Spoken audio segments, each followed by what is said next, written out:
naka-check lao dahil nga kami ay kinasal at ngayon din ay nagse-celebrate kami ng 20 years death anniversary ng aming lola, si Lola Manda. Ayun guys, may handaan ulit sa bahay.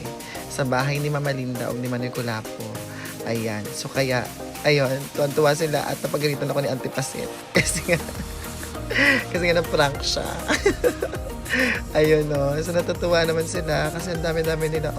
Diba? In fairness talaga. Ang saya-saya ng pamilya namin kasi ang dami namin sineselebrate every month yan guys. So, nagdadala po sila ng mga pagkain, ganyan. Tapos nakikikain lang po ako doon, ganyan.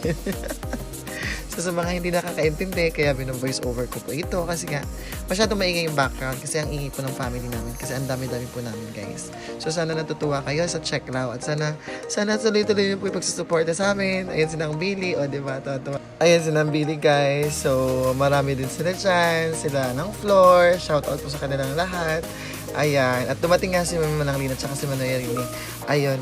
Tuwan-tuwa din sila. Dandala sila ng iba pang pagkain. Ayan. Sila Ate Wing Wing. Sila Papa Efren. Si Mama Paila. Ayan. Yan yung mga kadugo talaga. Sila Ate Maricel. Ayan si Ate Maricel. Tsaka si Ate Bien. So, sino ko ba hindi nababanggit dyan? Baka magtampo pa sila. Sorry po.